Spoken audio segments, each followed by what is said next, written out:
Welcome to Tech in the Right Direction, the podcast. Let's take tech in the right direction to drive social change and close the employment, pay, and culture gap for women in technology. This podcast is focused on helping turn ideas into action and create opportunities for women to advance in the dynamic technology industry. I hope this podcast will inspire and motivate you to encourage more women and girls to seek or grow a career as a woman in technology. Stories about the journey of amazing women in the tech field starts right now. Welcome to Tech in the Right Direction, the podcast. This week, I'll be speaking with Cynthia Meinke.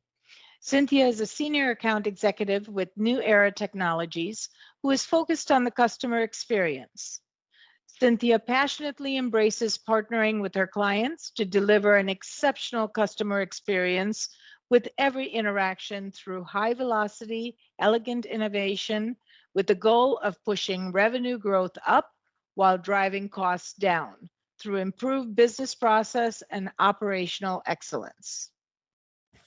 Welcome to the show, Cindy. I'm so excited to have you on.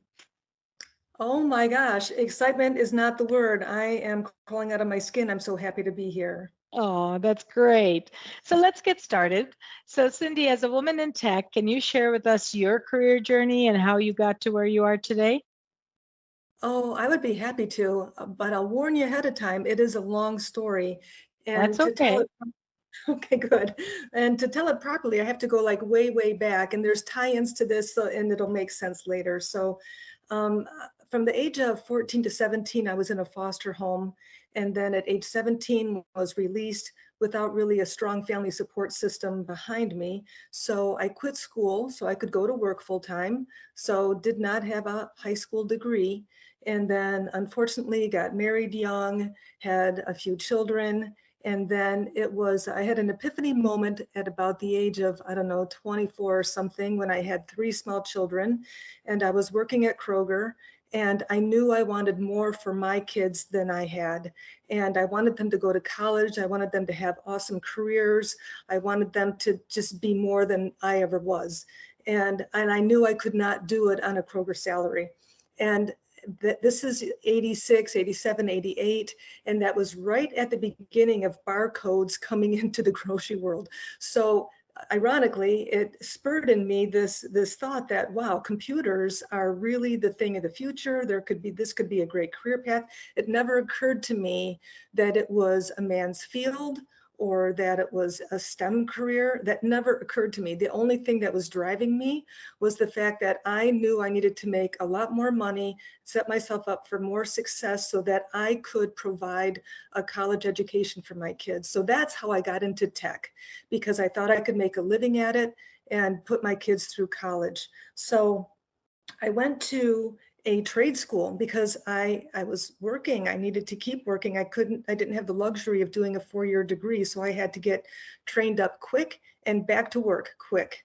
So I chose a trade school and I had some college behind me. I was doing some college courses and so forth.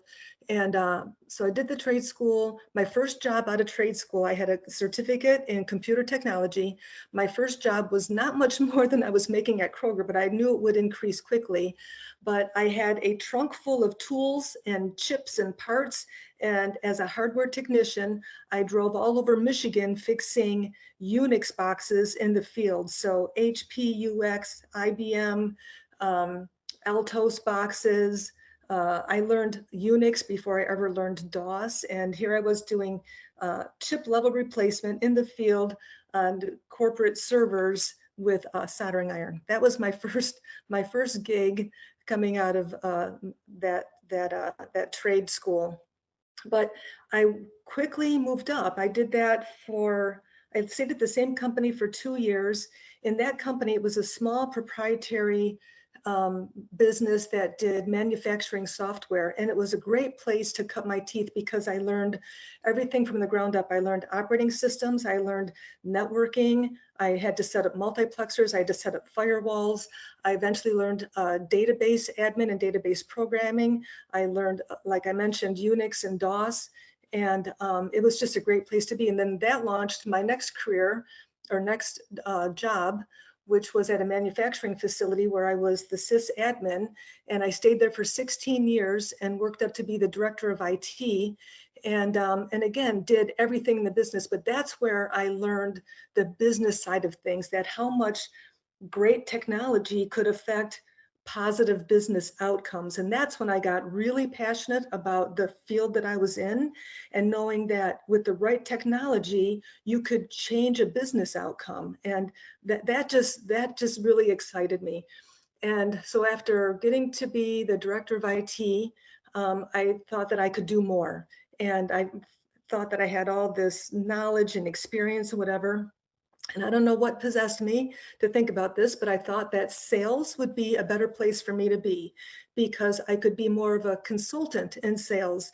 That I had, having been a director, I could sit across the desk from a CIO or a CTO and talk their language with the business acumen that I had gained and what I had learned about marrying technology to solve business challenges. So that's what prompted me to do this quantum leap of a career change into sales. And then spent 2 years at my first company where I didn't know a thing about what I was doing, but I figured it out and I learned. And that was 2006. 2006 was my first sales job.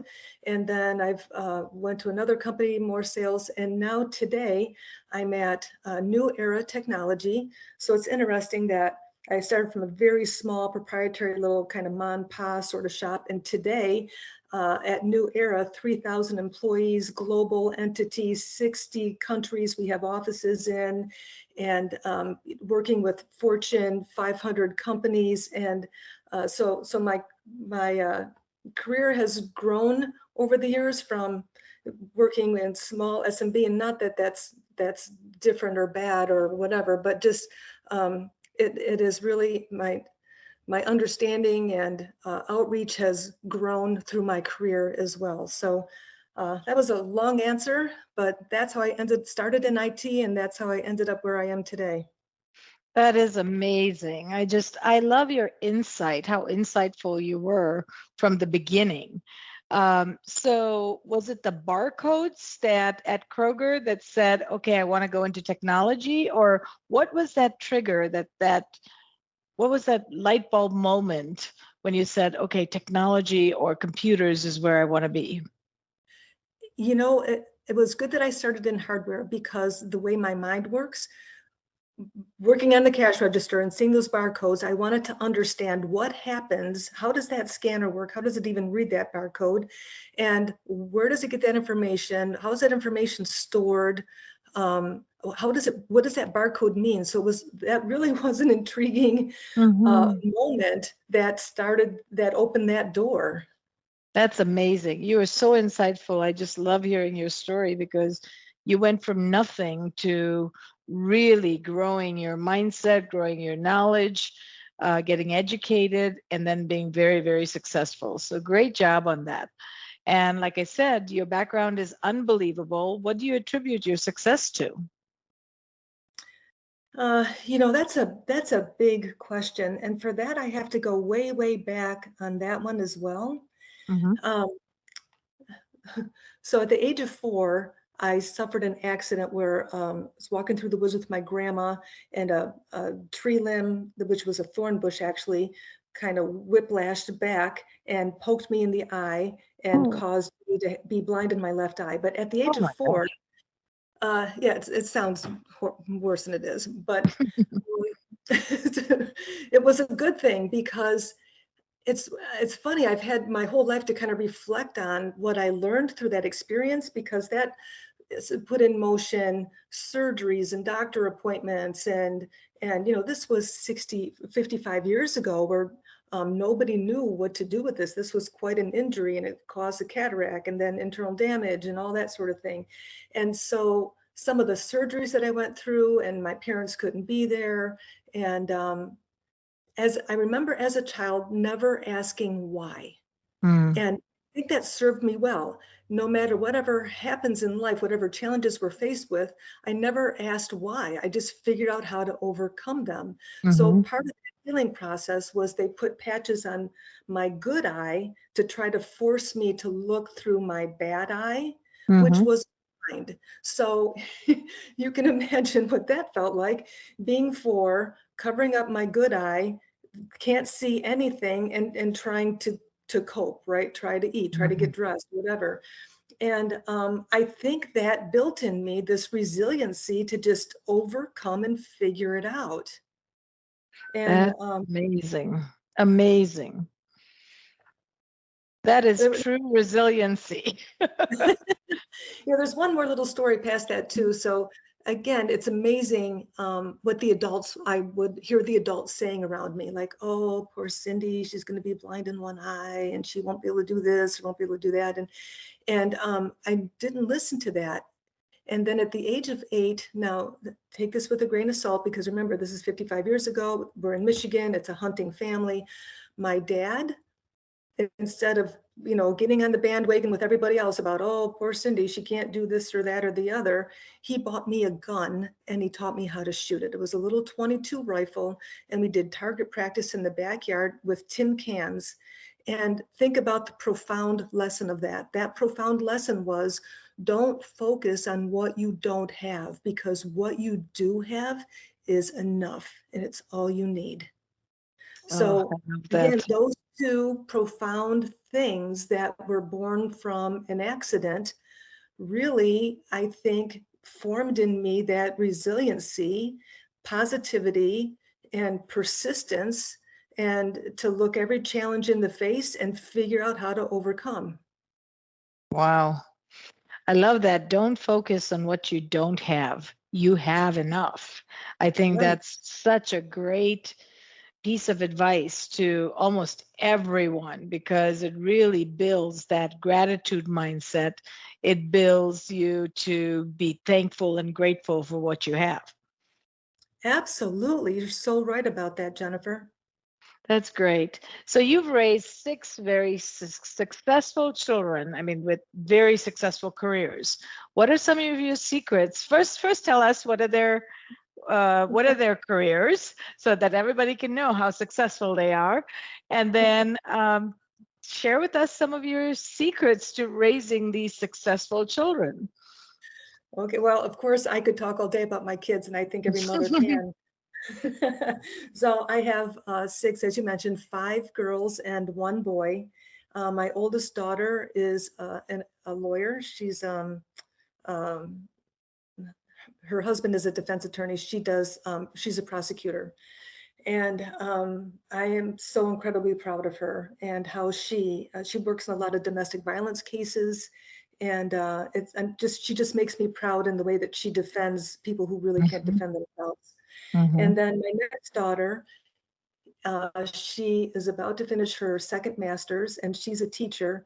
And anyone who's a teacher, I bow down to them. They have the hardest job these days. They're entrusted with so much. And I could not be more proud of her and her double master, and how she pours herself into her own family and into her career. She has 4 boys, and she's Wonder Woman. I can't hold a candle to her. And then my mhm. son is in IT with me. He's also in sales. And I was fortunate enough to have worked with him for 10 years side by side. And actually for a couple of years, I was his boss and his mentor. And so I like to take all the credit for how successful he is. I'm just kidding. You should. You should. You deserve it. No, he's got great charisma. He understands technology. He has a great presence, and he has incredible empathy to understand, again, business challenges and how to solve those business challenges. Then my next daughter is a nurse, and again, and she walked into this COVID mess on purpose because of Yeah. her heart to serve. And then my next daughter is an equestrian professional and a national equestrian champion. And that's a whole nother story. And then my youngest, my baby, who's going to be coming home very soon from college, she is an opera singer. She attends a music conservatory in North Carolina, and her goal is after this, so she's going to graduate next year and then do graduate school. She's hoping to land a spot in Germany, which would be a fun place for me to go visit while she's there studying. That would be amazing. And see, I said to you listeners that she has 6 amazing, very successful kids. So what are some of your secrets for raising successful children? Well, I have to first start by saying I still carry a lot of guilt about things I did wrong, things I could have done better. And I've asked every one of my kids to forgive me for the mistakes I've made. And having a relationship with them now as adults is no different than having a relationship with anybody. It takes work, it takes effort. And I love them and appreciate them, and I respect them. And I think, so one thing as I was raising them and they were younger, and you know what that's like, they can be bickering and whatever, and sibling rivalry, whatever. But one thing I tried to always instill in them was to respect each other. I thought that was key. And then I always had high standards for them. I pushed myself, and I knew that they were all capable of greatness in their way. Whatever, I tried to find what it was that made them tick, what their natural bents were, and try to support those natural gifts and talents that they were born with, and did my best to do that. And then just held them to a high standard. Find what you're passionate about, follow that passion, and be great at what you do and be proud of what you do. That's great. And, even before you said the word respect, I wrote it down because I can see how you respect them so much. And I figured that was one of the top things you taught them, is to respect other people and respect themselves. And the high standards, comes without saying, because you set some really high standards for yourself. And I always say, set the bar high. You may not achieve quite that high, but you at least got a lot higher than where you would be if you didn't. So it's amazing that setting high standards really, really works. And I love the passion that you put into it. Yeah, I couldn't agree more. That I actually have a sign on my desk that says, "Shoot for the moon, and if you miss, you at least land among the stars." I love that. I love that. So I'm so impressed with your passion and drive. Where do you get this from? I don't know. I think what I talked about before, of that accident at such a young age, and having to overcome that and learning resiliency through that, and not asking why. And it hasn't been until later in life, and reading some of the great books that come out of the research minds of Harvard and Cambridge and Stanford and so forth, of learning that there's no such thing as losing. You're either winning or you're learning.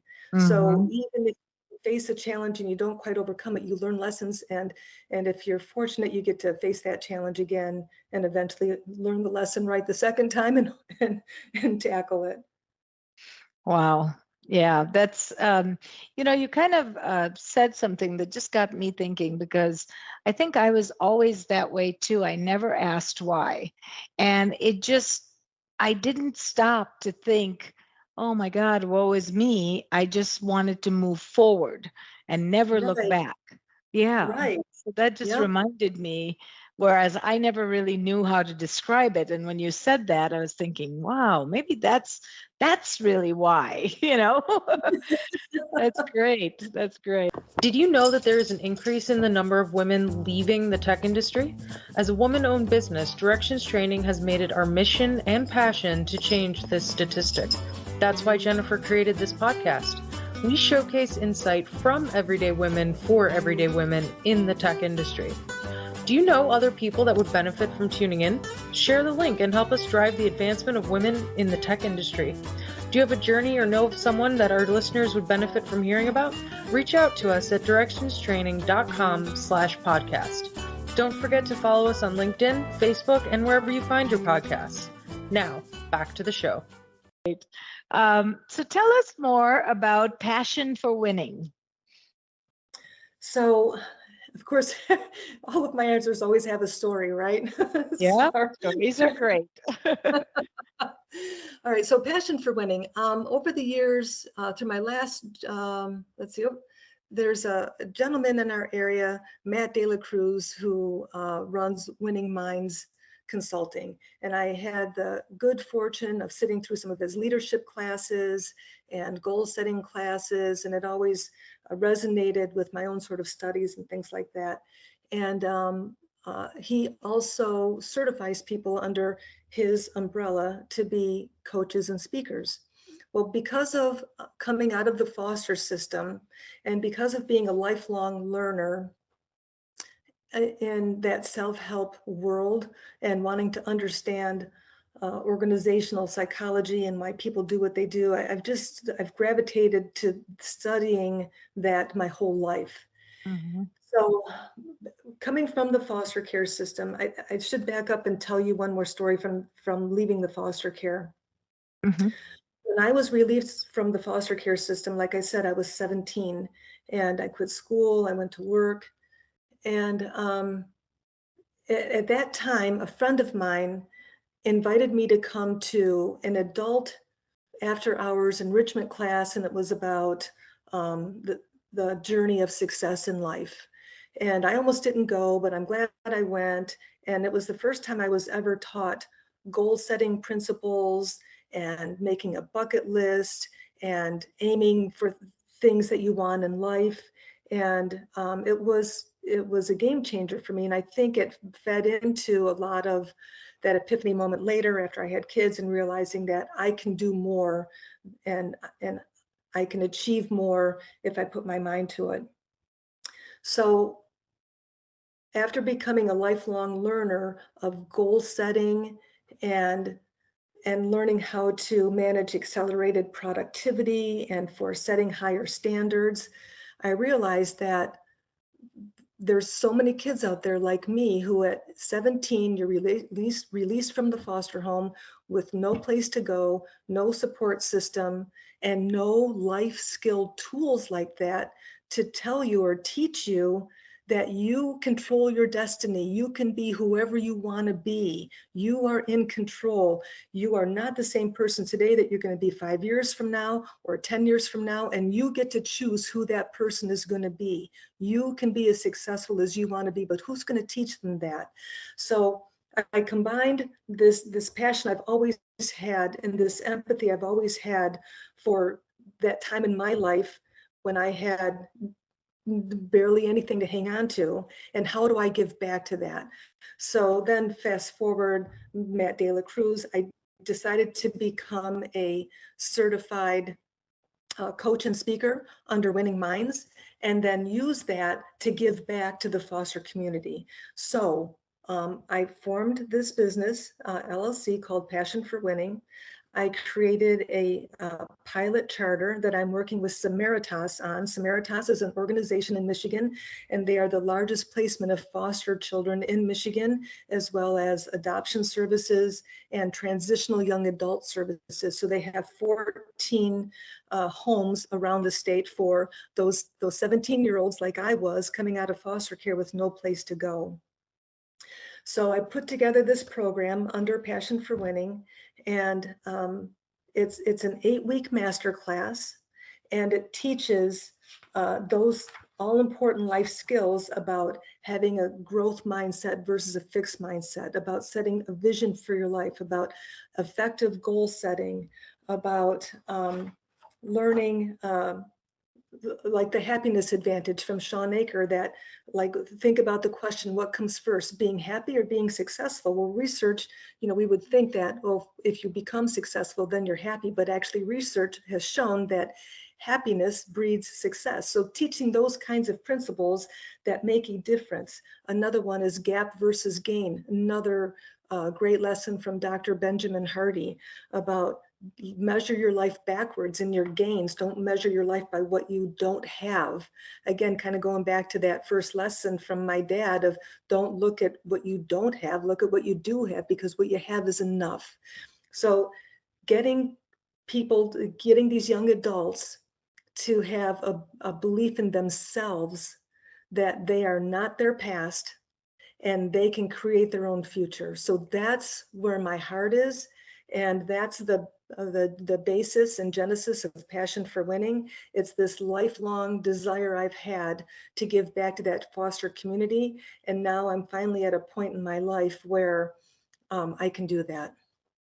That is amazing. Kudos to you for really putting together a program that you can give back, but really make a difference.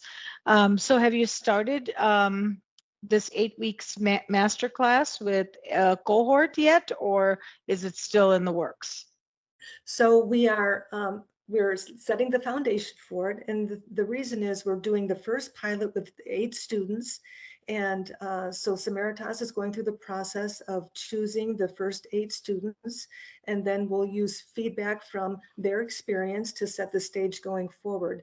Because the key is that I want this program to be able to scale and to support every young transitional adult coming through that foster care system. So doing this first pilot program, which we're targeting to kick off the end of January. And then after that pilot program, we'll put together our lessons learned to then set the stage for a more widespread program that we can offer to every transitional young adult coming through the system.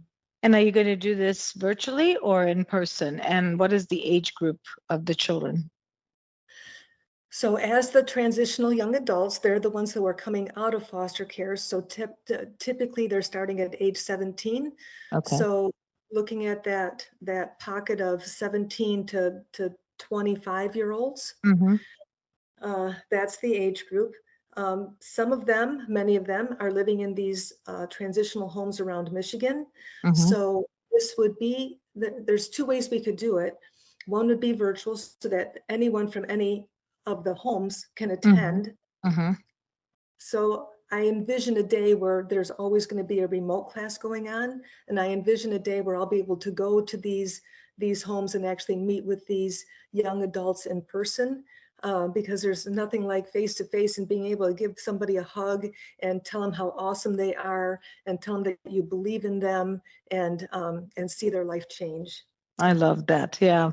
I think there is this in-person element that's critical just from a support standpoint. I think, you could do a hybrid too, where you start out maybe in person and then some of the sessions are done virtual versus in person. So might be interesting. Right. Now, what challenges have you faced and how have you overcome them? I know you're so resilient, but does 1 or 2 challenges come to mind where you paused and said, wow, what do I do now? And then you figure it out. I have to be honest with you, the hardest one was childcare. So think about this. I was raising 6 kids in the throes of, in all the days of my technical career. So the travel, the long hours, having to be in the office, and really COVID, I think, has worked to our benefit in resetting the stage and making remote work possible so that we have true work-life balance today. That was probably my biggest challenge, was trying to create that work-life balance, because those were all the years where you were expected to be in an office all day long, and with pretty stringent rules around that. So, and it was never easy to leave for lunch, come home, anything like that. Childcare was the hardest thing, in trying to balance work and life and being there for the kids while working. Now, And still having interestingly, a career, right? Because with women, that's one of the biggest challenges. Yeah. Yeah. And I would say there was a few years where it did limit my upward acceleration, and it was a choice I made to stay in a job where I knew I could have been doing so much more, but I sacrificed to be there for my kids.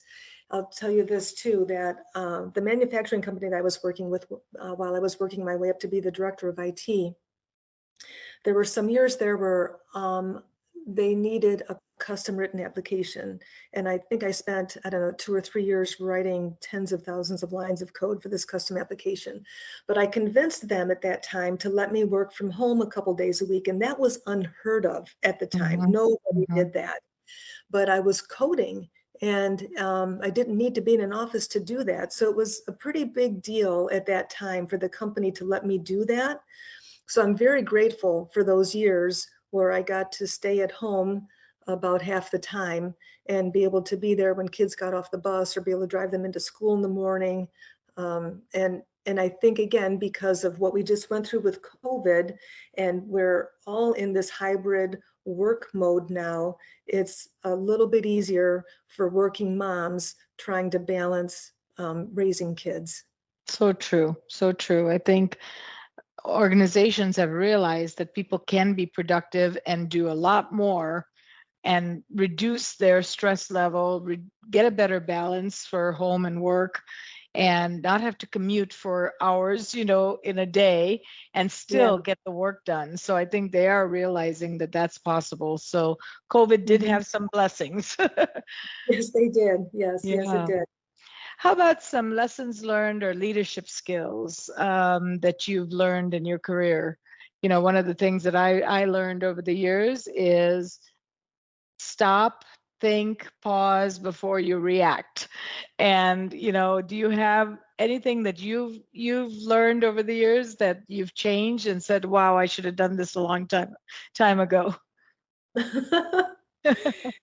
You know, I have to go back to raising my kids, and the question that you asked me about raising successful children.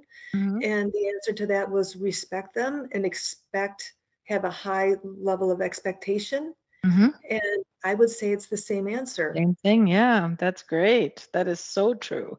Have high standards and respect. Hmm. That's great. I love that. So, have you had any mentors in your career, and how did you find them? Tell me a little bit about how you worked with them. Did they help you, or did you kind of do this on your own? I wouldn't say that I had mentors in the traditional sense where it was another woman in IT that I would go Hmm. to for advice, but there was a woman in particular who was very inspiring to me. Her name was Carolyn Lee. She has since passed. Um, so when I left the foster home, one of my dear friends from my original hometown, I have to set the stage a little bit here. Hmm. So my original hometown was a very white town, Hmm. and it was in the about the mid 70s. The one and only Black family moved in, and I got to be friends with them. And Belinda and Doug were the two kids. They were my age, and Doug went on to have a career at NASA because he was brilliant. Belinda went on to be. She has her master's, runs her own business. She does physical, not just physical therapy. She worked through U of M and had a program for obese patients, and teaching them how to manage their um, get their physical bodies under control. So anyway, she's great in that space. She's an incredible kayaker, just Hmm. uh, just an incredible woman.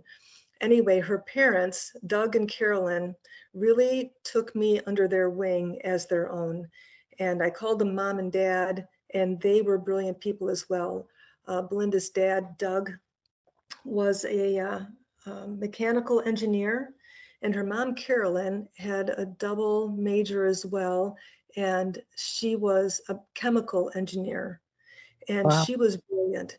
Now think about this. This is the only Black family in this all white town, and they were so educated and so smart and treated me like one of their own. But Hmm. the story from Carolyn is that she was raised in the South during segregation, and she had 3 or 4 sisters and a couple of brothers, but the dad was adamant that his daughters would never be maids or cooks, that they were going to go to school and be educated. And this family was just so educated. So I was just in awe of this family and the way that they took me under their wing and treated me like their own. And I called Carolyn mom until the day she died, and I treated her like my mom. and went to church with her and took care of her. And she was just really inspiring to me. And the rest of the story is that that woman never did learn how to cook. A woman after my own heart. People ask me what I make, and I say I make reservations. One more funny story about that is that they were a tall family, and I'm short. So I'm the short white blonde, and here I'm hanging out with this tall black family, and they would take me to their family functions and whatever. And Carolyn would introduce me and her daughter to her friends. She would say, "This is my daughter Belinda, who's 6 inches taller than me, and this is my daughter Cindy." And people, this is a long time ago, right? And people just kind of like give her a look, like, "I don't know what you're telling me." And and then she would do like this little sidebar thing and say, "Cindy didn't get our genes. She's short." I love this woman. I don't even know her. Yeah, but she was Amazing. one I would call when I was exhausted and trying to balance working or having any sort of issues, because she was a mom, she was a career woman, she was intelligent, and so she was my lifeline. Nice. And are you still friends with Belinda, Belinda and absolutely, her yeah. brother? Yeah, I call her my sister, and same thing. We still get those kind of looks when we go places together when we say, Nice. this is my sister Belinda," and people just I go, love "I don't." that. I love that. I really do. I mean, it just doesn't matter, your color or who you are. It's how you feel, how you care. It's those things that matter the most. Yeah, Yeah, absolutely. that's great.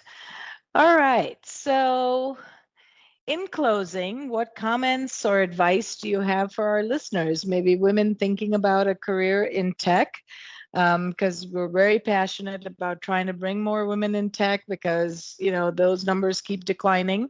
So, what closing comments or advice would you have for our listeners? So a couple of them. One of them, if you are interested in a career in tech, go for it. Go for it. Women have this empathetic, intuitive side to them that works in Mm-hmm. business and technology when it comes to understanding how to marry the two together to solve business challenges. We are uniquely made for that, and you will excel. I guarantee you, you will excel.